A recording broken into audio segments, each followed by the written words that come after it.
este tema y no aquel.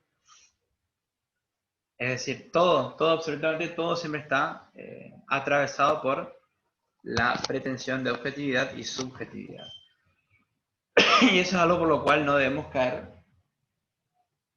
Y acá sí el investigador dice que es tarea o es deber del investigador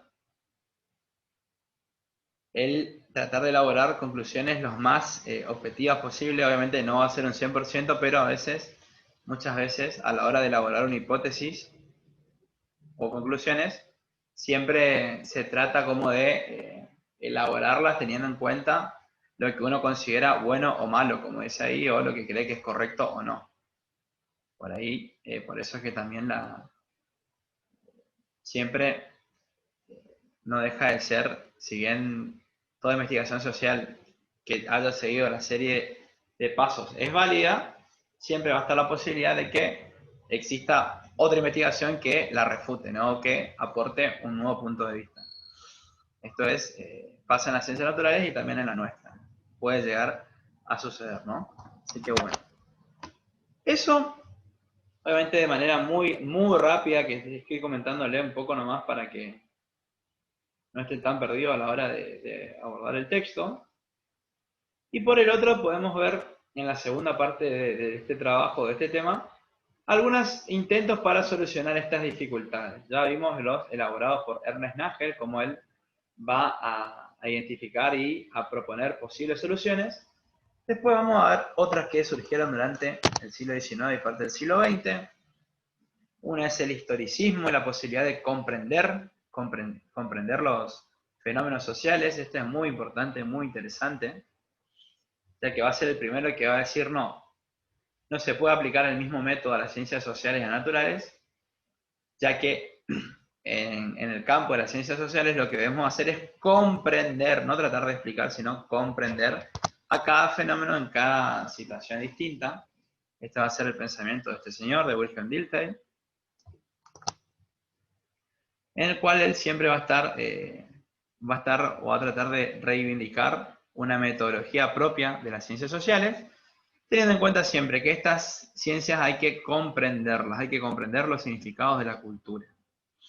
En relación a este tema también estuvo un famoso, un famoso sociólogo, que fue Max Weber, seguramente ya lo habrán leído, habrán escuchado hablar de él, en el cual él, además de hablar sobre la pretensión de objetividad, que es algo de lo cual siempre estuvimos hablando nosotros, va a hablar de cómo él era justamente un sociólogo, uno de los más importantes, cómo se pueden explicar las acciones sociales, ya sea de los individuos o de una familia o de una sociedad en general, mediante la comprensión de los significados e intenciones y poder relacionarlos. Básicamente, está relacionado, ¿no?, a la idea del historicismo. Él lo que trata es de poder comprender por qué los ciudadanos, por qué la sociedad hace tales cosas, ¿no? ¿Por qué hacen? ¿Por qué lo hizo? Sin la necesidad de caer en elaborar leyes, sino tratar de poder comprenderlas, ¿no?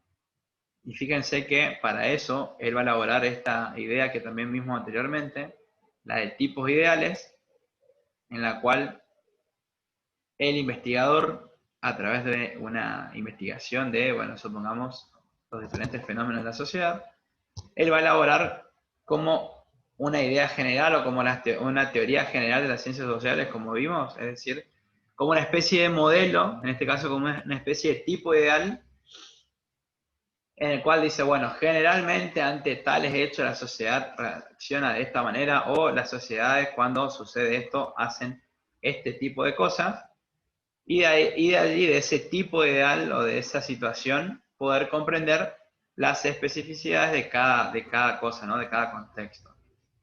Así que bueno, va a ser una teoría muy importante, aportada por Max Weber, porque hasta el día de hoy todavía se siguen utilizando, ¿no?, esas leyes generales, y después, bueno, habría que ver en el caso de cada nación cómo fueron reaccionando, ¿no? Por ejemplo, siempre en política se pueden elaborar, ¿no?, todos estos tipos ideales, describiendo, por ejemplo, a supongamos, hubo una época en la que en América Latina existieron una gran cantidad de dictaduras.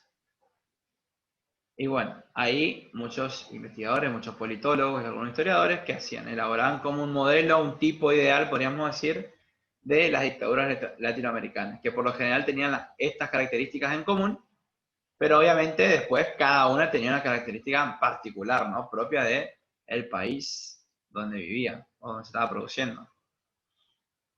Supongamos que, bueno, en Latinoamérica en esta época tenemos algunas características generales, después podemos hablar de, no sé, la dictadura en Argentina que tuvo esto, esto y esto diferente que la otra no tuvo, ¿no? Entonces de esa forma él es que trata de, podemos aplicar o explicar su teoría de los tipos ideales. Después va a surgir otra que, bueno, seguramente también algunas la vieron, al marxismo, y cómo siempre él va a tratar de comprender el mundo y explicar el mundo a raíz de esta teoría, ¿no? De una sociedad en constante conflicto y una estructura económica entre explotadores y explotados, conocida como dialéctica, sobre la cual, bueno, siempre en un momento la sociedad mediante conflictos se va a transformar y va a cambiar esta estructura. Y también por último, y con esto voy a terminar, está la idea de Pierre Bourdieu, que también es un sociólogo muy importante. Y fíjense que él habla de una vigilancia epistemológica, ¿no? Y ahí en rojo y entre comillas. Básicamente él lo que dice es que a la hora del investigador poder abordar un tema, tiene que tener siempre en cuenta las condiciones históricas y sociales en las cuales el investigador produce conocimiento. ¿Qué quiere decir esto? Bueno, tener en cuenta dónde estudió, qué título tiene, en qué ámbito trabaja, cuál es su formación ideológica, por qué va a investigar tal cosa, cuál es el motivo, si responde a una institución pública, privada, porque yo trabajo mucho con el tema de lo que son todo lo que es referido a las universidades y los círculos intelectuales. Entonces él va a proponer esa teoría, ¿no? Bueno, hay una foto de bordo para que lo vean. Ese era el tema que tenía para hoy. Discúlpenme que lo expliqué rápido para poder tener un poco de los dos y que quede esta grabación para los compañeros. Y lo último que voy a hacer es mostrarles el trabajo de esta semana, que es el trabajo número 6, y con el cual finalizaríamos esta primera etapa de contenidos, ¿no? No voy a dar más contenidos, sino que directamente la semana que viene ya les voy a explicar cómo vamos a hacer nuestro parcial del primer cuatrimestre, y después ya más adelante arrancaremos con todo lo referido a la elaboración de nuestro proyecto. Para hacer esto van a tener que leer un texto que, fíjense, no es muy largo, el texto de Susana Luque, son 13 páginas, y donde ahí les propongo dos actividades. La número 1, cuáles son las soluciones metodológicas que propone la autora ante cada una de las cuestiones abordadas. Cuando lean van a ver qué dice: experimentación, leyes universales, predicción y objetividad. Bueno, ¿qué proponen?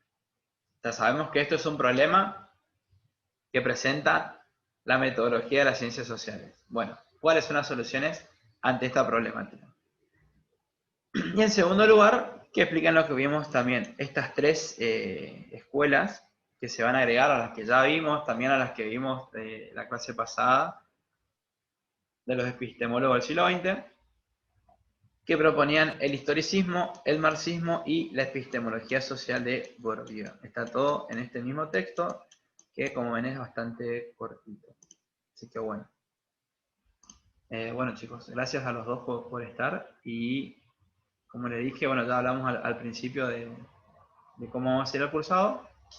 Así que bueno, cualquier cosa, está el correo, está el WhatsApp y está el aula, así que me escriben y bueno, será hasta la semana que viene. ¿Alguno tiene alguna pregunta, alguna duda? ¿Está todo ok? No, ninguna, profe. Gracias, muy amable. Bueno, estamos entonces, nos estamos viendo. Que anden bien. Hasta luego. Hasta luego, profe. Hasta luego.